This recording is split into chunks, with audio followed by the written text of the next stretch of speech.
조금 전에 말씀드렸습니다마는 국내적으로는 탄핵 정국이 지속되고 있고 대외 여건을 보면은 트럼프의 불확실성이 정책 불확실성이 더 이렇게 확산될 우려가 있다는 거죠. 탄핵 정국이 우리 경제에 미칠 그 악영향은 과거보다도 더 훨씬 더 커질 것으로 이렇게 예견되고 있습니다. 사실 우리가 2004년도 노무현 정권 때의 그 탄핵 정국을 거쳤고, 그리고 2017년도 그 박근혜 정부에서도 그 탄핵 정국을 거쳤지 않았습니까? 근데 그 당시 그 2004년도와 2017년도의 경제 그 상황을 보면은 2004년도에는 중국 경제가 굉장히 호황을 누리고 있었습니다. 그리고 2017년 탄핵 정국 당시에도 반도체 경기가 그 사이클에 있었기 때문에 그런대로 쉽게 그 탄핵 정국을 극복을 할 수가 있었습니다만, 지금 현재는 이 중국 경제가 지금 굉장히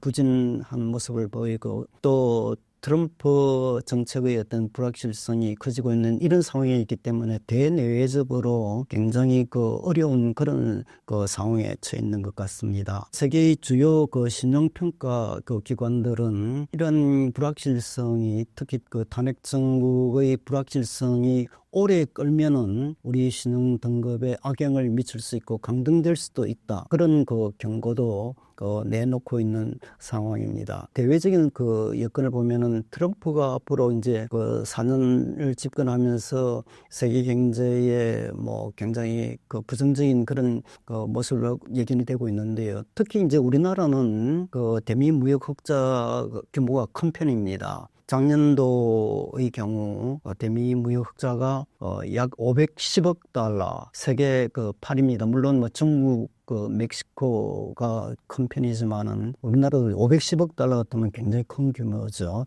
이렇기 때문에 아마 우리나라에 대한 통상 압박도 굉장히 커질 걸로 이렇게 예상이 되고 있습니다. 트럼프는 기존의 IRA법하고 반도체법 이런 거를 갖다 폐기를 할 그럴 가능성을 내비쳤지 않습니까? 이렇기 때문에 전기자동차라든지 배터리 그리고 반도체 이런 산업에 주름이 갈 우려가 크고, 그리고 트럼프는 우리나라 방위비도 굉장히 좀 높일 걸로 이렇게 지금 예견이 되고 있습니다. 예를 들어서 지금 현재 타결된 2026년도의 우리나라 방위비 부담액이 1조 약 5천억 원이었습니다만은, 트럼프는 이걸 거의 10배까지 올려가지고 100억 불, 그러니까 약 14조 5천억 달러까지 높이겠다는 이런 이야기를 내놓고 있는 상황입니다. 사실 근데 미국이 우리나라에 미치는 것은 실물 경제의 영향도 물론 크지만은 금융시장에 미치는 영향이 굉장히 큰 편입니다. 예를 들어서 트럼프가 집권한다는 소식에 따라서 환율이 1,450원까지 가 있지 않습니까?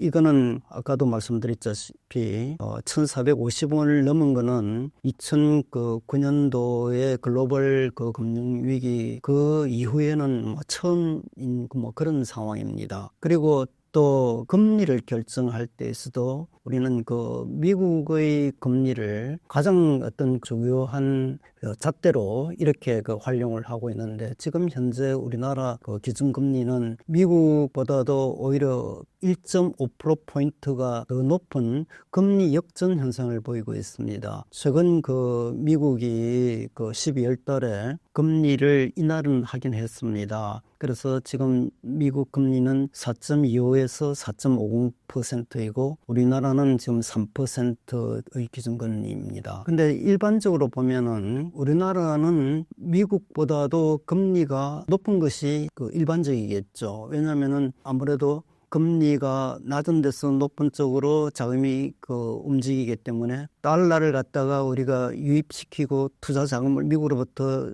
유치하기 위해서는 오히려 금리가 높아야 되는데, 지금 현실은 그렇지, 오히려 그게 거꾸로 되어 있거든요. 그런 상황이 있다는 점에서 우리가 경기 부양을 위해서 금리를 인하를 하려고 해도 이 미국 그 금리가 오히려 높은 그런 상황에서는 자칫하면은 미국의 그 자금들이 오히려 빠져나가지 않을까, 막 이런 그 우려를 하기 때문에 굉장히 한계를 보이고 있는 막 그런 상황입니다.